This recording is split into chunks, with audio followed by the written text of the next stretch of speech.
He stood 3 meters from the heavy closed door. The steel hinges clicked shut. Inside that room, 2 people prepared to die. Outside, SS Sturmführer Otto Günsche waited in the concrete corridor. He listened. He was one of the few men alive who knew exactly what happened next.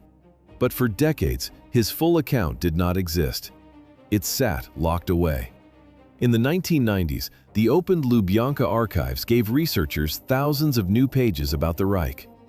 Historians pulled out faded cardboard folders containing the raw transcripts of Günsche's Soviet interrogations.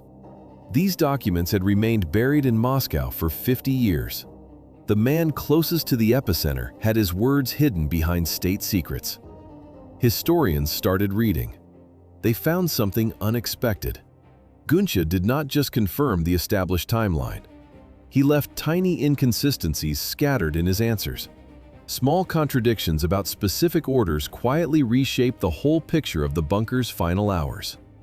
The guard was measuring every single word. Otto Günsche was born in Jena in 1917. The path to that heavy bunker door started on September 24th in Jena. Over 185 centimeters of height. That physical presence mattered far more to the early recruiters than political ideology. Leadership wanted blind discipline. They needed raw muscle to shield the most sensitive areas of the inner circle. At 17 years old, he officially entered the Leibstandarte. This elite protection unit initially held exactly 117 men. Commanders filtered through thousands of willing candidates to find the right physical specimens. Günsche simply possessed the quiet obedience they demanded. His specific daily assignments steadily dragged him closer to the executive corps. By 1936, ceremonial guard duties placed him right next to the senior staff. That physical proximity changed his entire trajectory.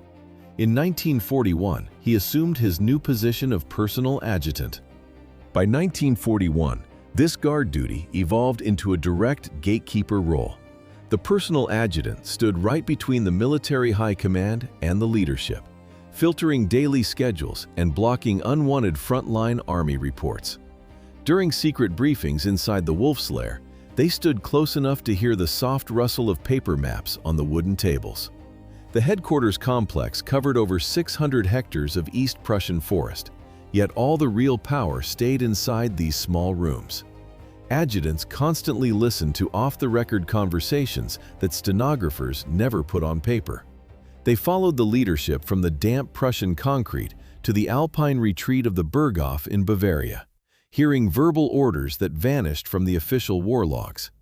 This informational bottleneck finally shifted when the surviving command structure relocated completely underground. 1945. By the spring of 1945, this information filter sealed itself underground beneath the Reich Chancellery Garden. On paper, entire armored divisions flanked the enemy, but Soviet infantry had already breached the outer city rings. They crossed that line on April 20th, Hitler's birthday. The Red Army threw over 2 million men at the capital. Down in the bunker, the war became a fiction of colored pencils. A red lead tip traced a bold line across the operational map. It marked a massive counterattack by a panzer army. That army had burned to ash weeks ago. A blue line circled a phantom brigade. The dictator pushed these non-existent units across the grid without hesitation. Above them, artillery shells tore the streets apart. You could not hear the explosions clearly, but the concrete walls vibrated constantly. Soviet heavy guns pounded the surface non-stop. The bunker roof held. 4 meters of solid reinforced concrete separated the command staff from the actual street fighting. The main complex sat 8.5 meters below ground level. It stopped the bombs, but it blocked out the truth. Traudl Junge typed dictations in the corner. She noticed the shift in the room. It was no longer a desperate defense. The officers stopped talking about victory. The frantic map briefings just filled the daily schedule. Everyone understood the collapse was total. They were simply waiting. Inside this waiting room, Otto Günsche watched the dictator's hands shake. He observed the worsening physical deterioration with cold precision while standing just steps away. Post-war generals often built a theatrical myth of insanity to justify their own strategic defeats. But the adjutant recalled a very different reality from the bunker. Wehrmacht officers described a raving lunatic, whereas Günsche saw a man whose body was failing, but who retained a sharp clinical focus. This was a leader still capable of cold logic, making the final decisions of the conflict with a conscious mind. The dictator was not detached from reality, and he understood the scale of the destruction. He knew exactly what he was doing. Günsche maintained this specific assessment of the dictator's mental state across both his early interrogations and his late testimonies. 29th of April, 1945.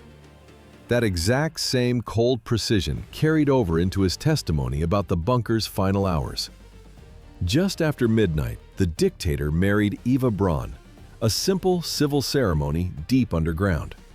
Walter Wagner, a minor city official pulled straight from a local militia unit, stamped the paperwork while the Capitol burned above them. Günsche stood watch in the hall outside. He recorded zero emotions, just the pure bureaucratic routine of a collapsing regime. The witnesses gathered inside. Champagne glasses clinked in the tight concrete corridor.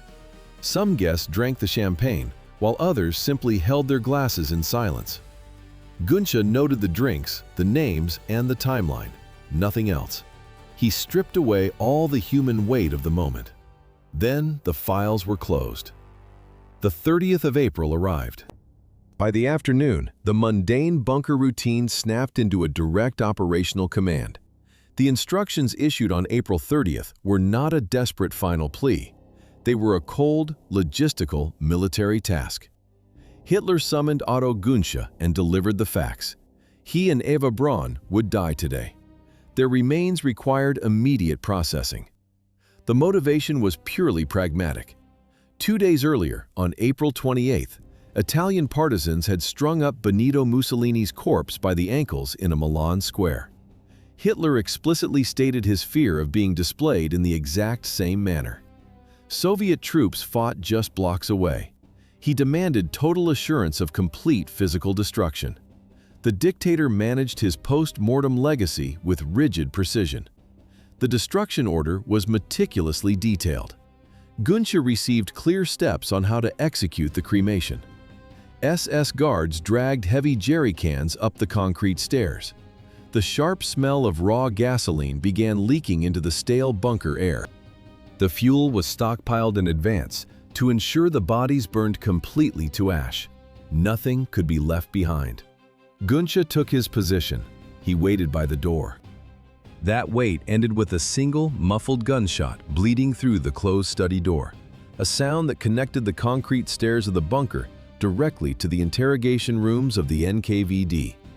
Inside the study, Hitler had shot himself, and Eva Braun had swallowed poison. The physical mechanics of disposal started right away. Günsche and the remaining staff dragged the corpses up the narrow emergency stairwell toward the Reich Chancellery garden. They had to stop on every landing. Soviet artillery shells slammed into the dirt just outside, shaking the ceiling and forcing the men to take cover on the steps. By May and June of 1945, Soviet interrogators took that chaotic afternoon apart and rebuilt it inside their holding cells. Günsche sat across from intelligence officers who were building a case file to satisfy one specific reader. Joseph Stalin demanded physical proof of the suicide because he refused to trust the battlefield reports coming from Marshal Georgy Zhukov. The interrogators needed a flawless narrative. They extracted every detail about the bodies and the fuel. 50 years. That is how long these interrogation protocols remained locked inside classified archives before anyone else could read them. Günsche had no legal representation, while officers squeezed him for every minor inconsistency.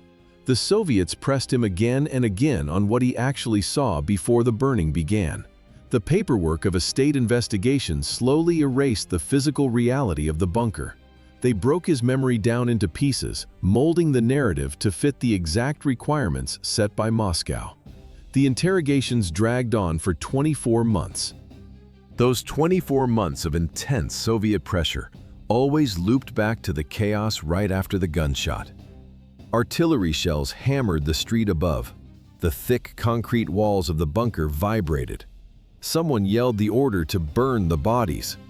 Forward units of the Soviet Third Shock Army fought less than 500 meters from the Reich Chancellery. The defense perimeter was failing. Time was running out. Otto Günsche stood in the doorway of the study. He received the final instruction. He looked at the two corpses from across the room. He never stepped closer. He simply turned around and left. Decades later, West German investigators in the 1950s and 1960s zeroed in on this exact blind spot. Early Soviet transcripts made his account look tight and definitive. Moscow wanted a neat timeline, but his later testimonies stripped away that illusion. West German prosecutors asked if he independently confirmed how the dictator died. They asked if he touched the bodies or checked for a pulse. His real answers complicated the entire historical debate. Down in that cramped corridor, people were suffering severe psychological breakdowns. Nobody cared about proper crime scene rules. The sheer physical difficulty of hauling dead weight up the steep concrete stairs to the Chancellery Garden blocked out everything else. 200 liters of gasoline waited outside. For 50 years, researchers argued over the physical evidence of the suicide. But the primary witness possessed almost no hard data. Günsche only saw a fraction of the study from where he stood. He merely executed the transport order without conducting any examination. Standing right next to an event usually guarantees the worst view of it. Günsche never inspected the bodies, so the gaps in his story were filled by cross-referencing other bunker inhabitants. Heinz Linge, Erich Kempke, and Traudl Junge supplied the missing fragments of that afternoon. Soviet interrogators questioned these survivors in completely isolated rooms, hunting for the tiniest cracks in their timeline. Over the years, the former adjutant understood his own boundaries. The memory remained blurred. A soldier who built his career on blind obedience grew highly cautious with his words. He refused to endorse events he had not personally witnessed, regardless of what the official historical record claimed. Soviet troops pulled him into captivity on the 2nd of May, 1945. That spring morning, in the ruins of Berlin, started a completely different phase for the adjutant. 11 years of daily interrogations followed. Soviet guards packed him onto secured transport trains heading east. He soon found himself surrounded by the cold stone walls of Lubyanka prison in Moscow. MGB, top brass, personally controlled the questioning of such high-level targets. Generals reviewed his typed transcripts every night. The Soviet bureaucracy wanted raw intelligence first. Interrogators demanded every tiny detail about the final hours inside the bunker. They mapped out every room and every conversation. But another motive drove the pace of these sessions. Stalin suffered from deep paranoia regarding the war's end. The Soviet leader firmly believed the dictator had escaped to South America. The NKVD apparatus needed hard proof to confirm or kill this theory. So the questioning just repeated day after day. Investigators asked the exact same questions to find minor inconsistencies. Eventually, the guards moved him to a penitentiary in East Germany. He sat locked inside the Bautzen facility for several more years. The bureaucratic machine had no protocol for a quick release. Once a prisoner entered the apparatus, they rarely walked out fast. He stayed behind bars until 1956. 11 years. Those 11 years of captivity produced a massive written record documenting the final days in Berlin. Back then, Soviet intelligence locked this lengthy text deep inside their classified archives. Today, historians Henrik Eberle and Matthias Uhl have finally published it for the world. The Linge-Günsche report started as a grueling series of daily interrogations. Investigators questioned Günsche alongside Heinz Linge, the personal valet, squeezing out every specific detail about their former commander. The interrogation rooms echoed with steady typing.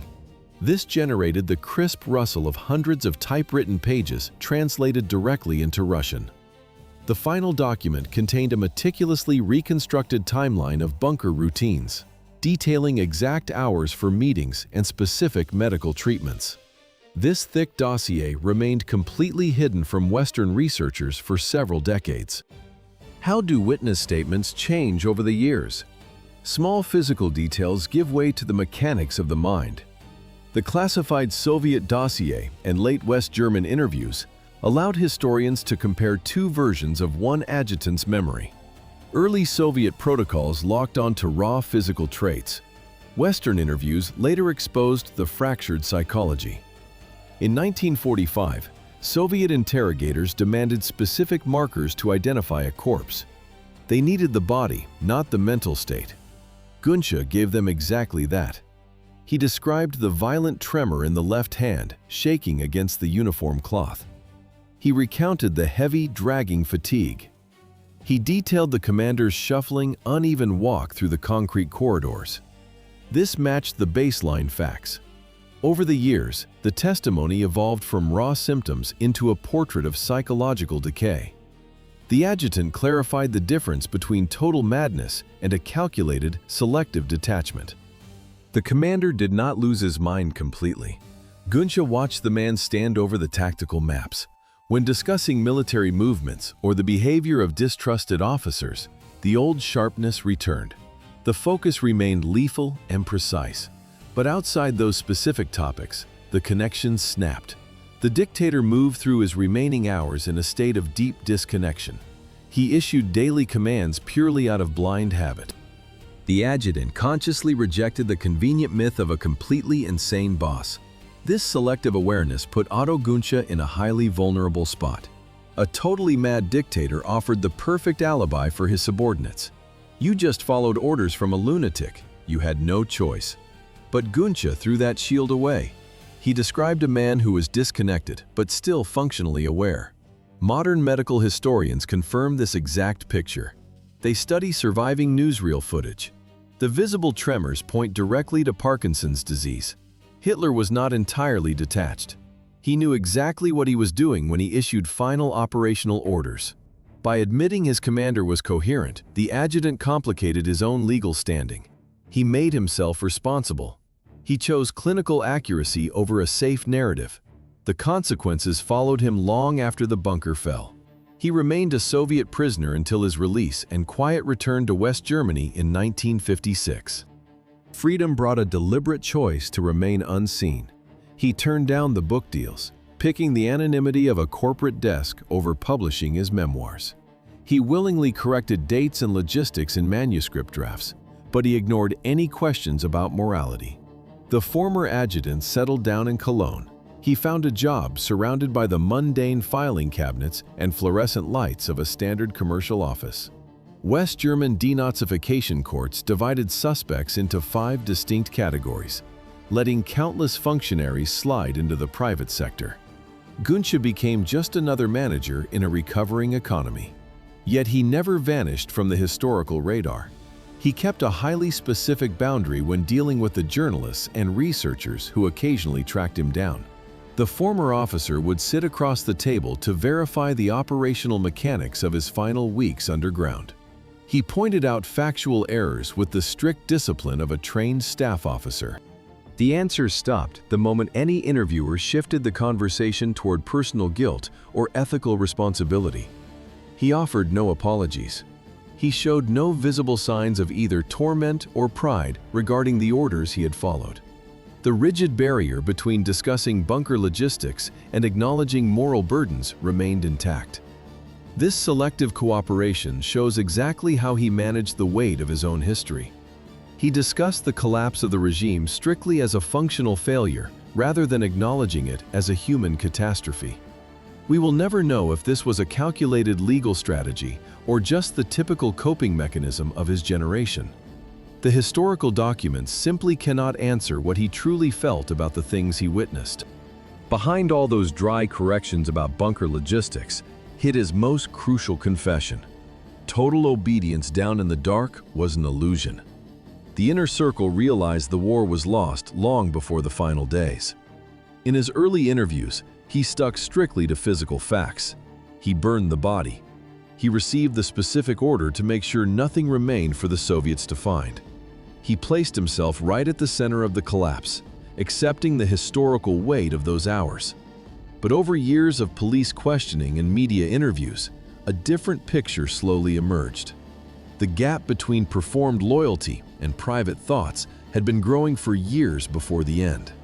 He never stated this outright. The man remained far too disciplined to hand interrogators a convenient quote. You have to track the tiny shifts across decades of transcripts. As time passed, he gradually revealed that the people downstairs harbored unspoken doubts. Popular history still sells the image of true believers holding out until the end. Some figures definitely fit that exact profile. Martin Bormann pushed the war effort through April 1945. His fanaticism held right up until his attempt to break out of the encirclement. That run on the 1st of May ended with his death near Lehrter Station. But for many others, the dedication evaporated long before the front collapsed. It was simply institutional momentum carrying them forward. The threat of a firing squad kept everyone in line. People just kept doing their jobs. Officers stamped dispatch papers for units that no longer existed on the map.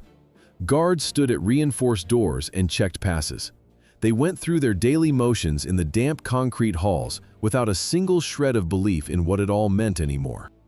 The Soviet archives held hundreds of pages detailing the broken morale of those bunker guards. But those same steel vaults also kept a physical secret for decades. Otto Günsche received a direct order to burn the bodies without leaving a single trace behind. But on May 2nd, Soviet troops walked into the ruined Chancellery Garden and found the remains. Red Army intelligence officers stepped carefully through the shattered concrete and fresh shell craters. The heavy smell of gasoline and charred bone still hung over the loose dirt near the emergency exit. Soldiers dug into a shallow trench and pulled out recognizable fragments of a human jaw. The physical evidence went straight to Moscow, while the rest of the world kept guessing about a submarine escape. Soviet forensic specialists sat in closed rooms with the dictator's dental charts in their hands. They matched every gold bridge and porcelain crown from the medical files against the scorched teeth they pulled from the dirt. The political reality of the Cold War buried this discovery for almost half a century. Joseph Stalin maintained a deep personal skepticism about the suicide in the bunker, and his paranoia blocked any independent verification by outside researchers. Interrogators pressed Günsche about the fire during his long years in a Moscow prison. He gave them an honest answer instead of a loyalist myth. He admitted the heavy Soviet artillery fire constantly interrupted the burning process in the garden. He knew the chaotic conditions made a total cremation physically impossible with only a couple of hundred liters of aviation fuel.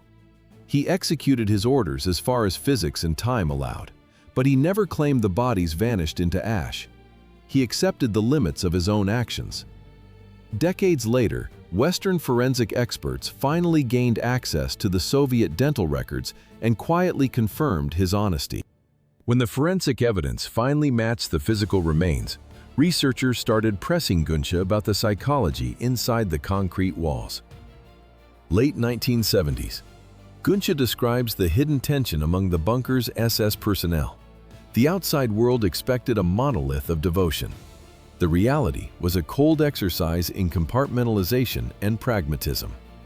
The bunker sat roughly 15 meters below the Chancellery Garden.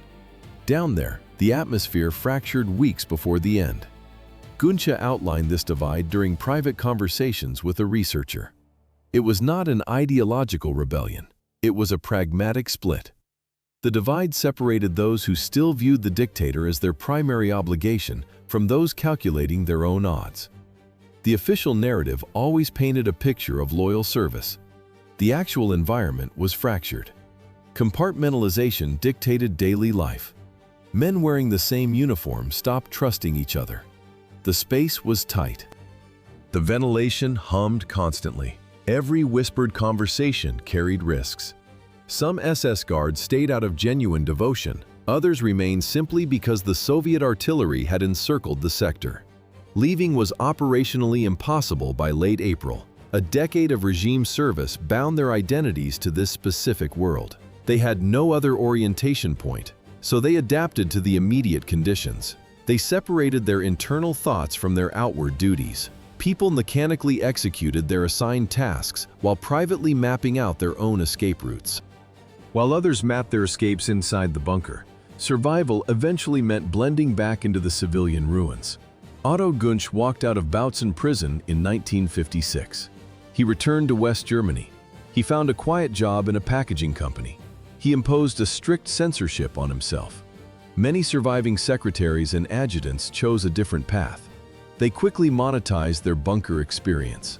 Trottel Jung and Heinz Ling published detailed memoirs. Books hit the shelves. People bought them. The stacks of glossy autobiographies grew taller every year. They built a public record. Historians could examine these accounts, challenge the narratives, and compare the timelines. Günsche watched this wave of publications. He refused to write a single page. His silence became a deliberate stance. We see the contrast physically. On one side sit hundreds of pages of post-war recollections, which surviving officers carefully shaped to protect their personal reputations. On the other side lie his Soviet interrogation protocols. Dry, typed pages. The NKVD and later the Stasi stored these folders. Soviet officers extracted those facts under severe pressure. Because of this decision, his voice only exists as a reaction. We never hear him speak freely. We only read his answers to questions. Other people designed those questions. He spoke to Soviet interrogators. They wanted to close a criminal case. He spoke to researchers decades later. Every word passed through a heavy filter.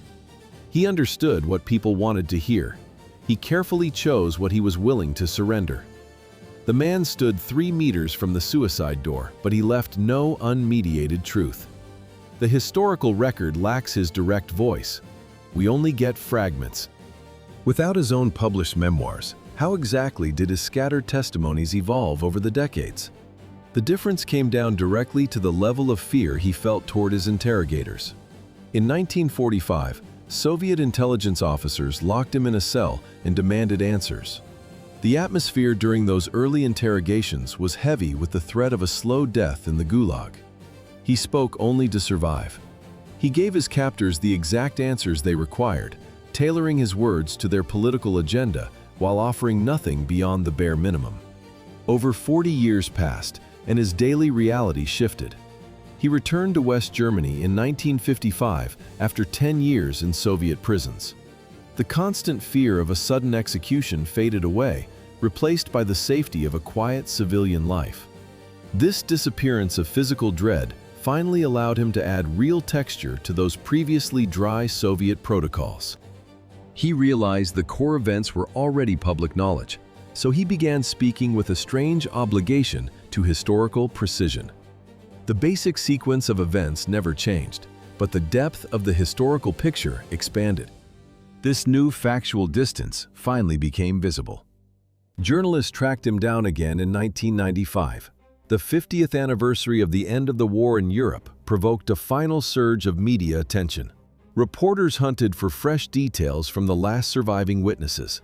The former bodyguard was now in his late 70s. He answered their questions briefly. His core sequence of events remained identical to his early interrogations, but he introduced a strange paradox about his own proximity to power. People usually assume that standing right next to a historical figure means you grasp the entire plan. His personal experience proved the exact opposite. Being inside the bunker makes you blind. The closer you stood to the center of those final days, the less you could actually see. The overall shape of the events disappeared. Standing 10 feet from the bunker doors does not explain the war. You just see concrete. He realized his physical closeness had entirely erased his historical perspective. He lived inside the moment without seeing its scale. 40 years. He spent 40 years trying to comprehend what he had actually witnessed. A German researcher asked standard questions about guard rotations. Günsche suddenly faced a deeply personal question. This lifelong historical blindness triggered his final documented conversation in the late 1990s. The researcher wanted a detailed study on the SS Begleitkommando. The unit originally formed in 1932. It started with just 8 selected members. By 1945, the detail numbered over 100 men.